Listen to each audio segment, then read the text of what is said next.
Telugu Desam party media వ్యవహార శైలి ఎలా ఉంటుంది అంటే, వాళ్ళకి నచ్చని వాళ్ళు, వాళ్ళని వ్యతిరేకించే వాళ్ళు, వాళ్ళని ద్వేషించే వాళ్ళను వీళ్ళు చేసే మొదటి పని ఏంటి?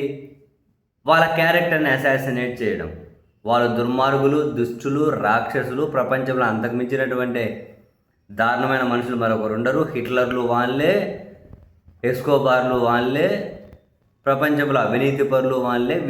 మీడియాకు నచ్చకపోతే అందరూ వాళ్ళే. ఆ విధంగానే చిత్రీకరిస్తారు. దానికి వాళ్ళు వీళ్ళు అనేమి అతీతమేమీ కాదు.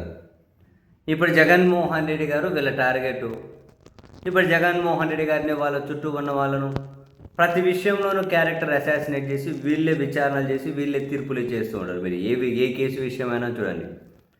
ఇప్పుడు జగన్మోహన్ రెడ్డి గారి పిఏ కేఎన్ఆర్ గారి విషయం ఉంది. ఆయన పోలీసులు విచారిస్తున్నారు. సరే, విచారణలో పోయినప్పటి నుంచి బయటకు వచ్చే వరకు అదేమో లైవ్ కవరేజ్ ఇస్తారేమో వాళ్ళకి తెలియదు, కానీ మొత్తం అన్ని విషయాలు వీళ్ళకే తెలిసిపోతూ ఉంటాయి.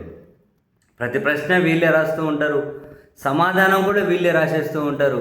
మరి సోర్స్ ఏంటి అని వాళ్ళు ఎవరు అడగకూడదేమో.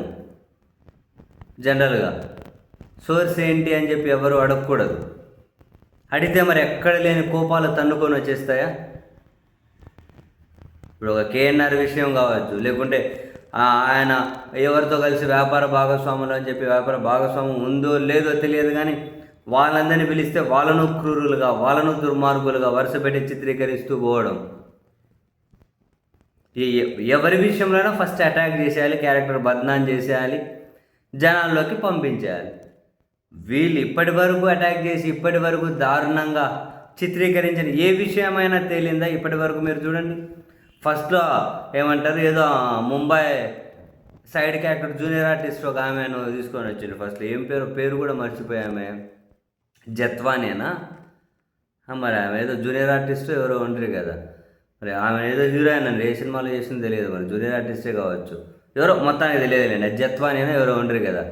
ఏమై ఆమె ఎపిసోడ్లో ఐపీఎస్లను సస్పెండ్ చేసి ఆమె ఎపిసోడ్లోనే ఒక పెద్ద పారిశ్రామికవేత్త జిందాల్ లాంటి వాళ్ళను రాష్ట్రానికి శత్రువుని చేసేసారు.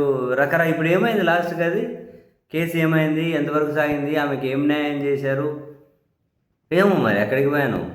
దాని చుట్టూ ఎంతమంది క్యారెక్టర్లను బద్నాం చేశారంటే దారుణంగా. అట్లా మొదలు పెడితే మధ్యలో అబ్బా ఒకటి రెండు కాదు, ఈ రెండు సంవత్సరాలుగా వాళ్ళది అదే పని అనుకోవడానికి కూడా ఏమీ ఆస్కారం లేదు. ఫస్ట్ నుంచి ఇప్పుడు నిపాసుకుల వాళ్ళు వీళ్ళేంది.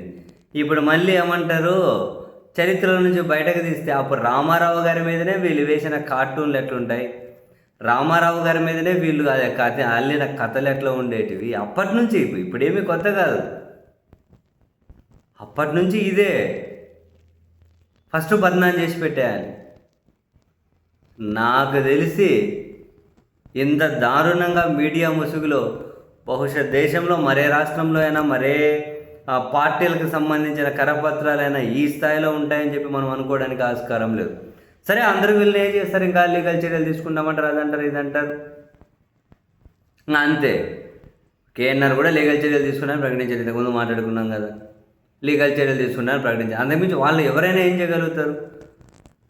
అధికారంలో వీళ్ళు ఉంటే బరి తెగింపు, అధికారంలో లేరు అనుకోండి, లేకున్నా అదే బరి తెగింపే వ్యవస్థలో అనుకూలమైన మనుషులు ఉంటారు అని వీళ్ళ మీద ఏమైనా కేసులు పెట్టి ముందుకెళ్ళాలి అనుకున్నా కూడా కుదరదు ఎప్పటిలాగా. అప్పుడు వ్యవస్థలు అడ్డుకుంటాయి. మరి ఇప్పుడు ఏం చేస్తున్నాయి వ్యవస్థలు అంటే అది $1 మిలియన్ ప్రశ్న. ఇంత విచ్చలవిడితనంతో బాబోయ్, అసలు నేను చాలాసార్లు చెప్తాను, ప్రతి కేసులోని వీళ్ళతోనే ఒక విచారణ కమిటీ వేసేసి జడ్జిలు కూడా వీళ్ళనే కూర్చోబెట్టి తీర్పులు ఇచ్చేశారు అంటే చాలా ఫటాఫట్ మొత్తం ఒక 2-3 డిబేట్లలోనే అయిపోతాయి మొత్తం విచారణలు, మొత్తం తీర్పులు కూడా.